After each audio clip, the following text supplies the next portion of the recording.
آفت کی گھڑی میں، اس مصیبت کی گھڑی میں اللہ تعالیٰ سے ہمیں معافی مانگنی چاہیے، اس کا رحم مانگنا چاہیے، اور مل کر سیاست سے بالا تر ہو کر ہم قوم کی خدمت کریں گے تو اللہ تعالیٰ ہم پر اپنے کرم اور رحم شامل حال ہوں گے اور ہمارے گناہوں کو معاف کر دیں گے۔ لیکن اگر ہم نے سیاست کی، ابھی بھی بگاڑ ڈالنے کی کوشش کی کہ IMF سے ہمارا معاہدہ ہونے کے لیے کل ان کے بورڈ کی میٹنگ ہے اور ایک جماعت سیاست کر رہی ہے، اور ایسی سیاست جس سے کہ پاکستان کو خدا نخواستہ ناقابل تلافی نقصان پہنچ سکتا ہے۔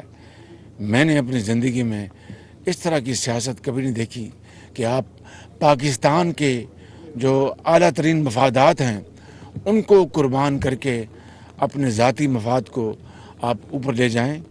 یہ سیاست میں سمجھتا ہوں کہ اس سے بڑی پاکستان کے ساتھ ظلم اور زیادتی نہیں ہو سکتی، پاکستان کے مفاد کے ساتھ اس سے بڑا اور میں سمجھتا ہوں کہ ظلم نہیں ہو سکتا، پاکستان کے خلاف اس سے بڑی اور کوئی سازش نہیں ہو سکتی۔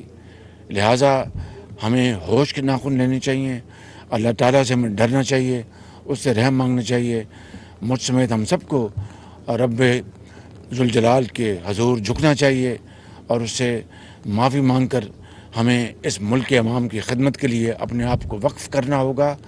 جس طرح کہ پاکستان کے عوام، افواج پاکستان، صوبوں کے انتظامیہ، جو فرش ناز افسر، پولیس کے نوجوان اور سب صاحب حیثیت، کل بھی میں نے اپیل کی تھی، آج پر میں اپیل کروں گا صاحب حیثیت لوگوں کو، پنجاب کے، سندھ کے، بلوچستان کے، KPK کے، کہ وہ آگے بڑھیں۔ کاروباری حضرات، جو صنعت کار حضرات جن کو اللہ تعالیٰ نے دولت سے مالا مال کیا ہے، وہ آئیں، آگے بڑھیں، اس وقت دکھی انسانیت کا ہاتھ تھام لیں۔ یہاں پر میں سجاول میں آیا ہوں، میں دیکھ رہا ہوں کہ کس طرح یہاں پر لوگ خیموں میں پڑے ہیں۔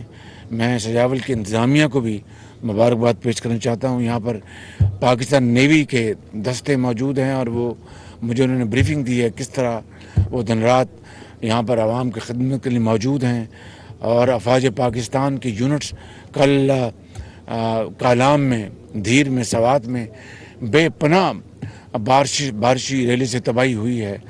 ہوٹل تو گر گئے، کئی درجنوں جانیں وہ اللہ کو پیاری ہو گئیں، بے پناہ جانی اور مالی نقصان ہوا ہے وہاں پر افواج پاکستان کے ہیلی کاپٹرز، فوج کے افسر اور جوان وہ دن رات لوگوں کو محفوظ جگہوں پر پہنچا رہے ہیں۔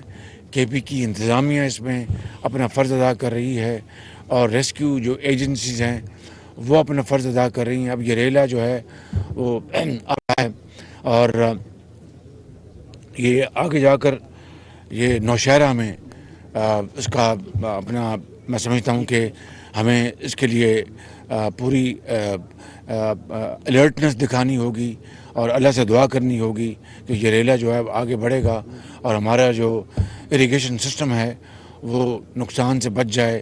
منڈا ڈیم میں بھی اس ریلے نے بڑی تباہی مچائی، 1/3 سٹرکچر کو بہا کر لے گیا ہے۔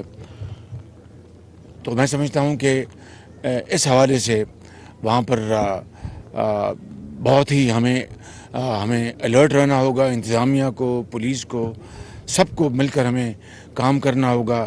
اللہ تعالیٰ پاکستان کے اوپر اپنا فضل کرے، اپنا رحم کرے، اور انشاءاللہ اگر ہم مل کر ہم اپنی تمام قوتوں کو مجتمع کریں گے تو انشاءاللہ ہم اس چیلنج سے ہم کامیابی سے اللہ تعالیٰ ہمیں نکال دے گا۔ خدا تعالیٰ ہم سب کا حامی و ناصر ہو اور پاکستان کے عوام کی خیر ہو۔ انشاءاللہ پاکستان ضرور اس چیلنج سے نکل کر ترقی کی راہ پر گامزن ہوگا۔ اللہ تعالیٰ پاکستان کو ہمیشہ کے لیے آباد رکھے۔ بہت شکریہ آپ کا۔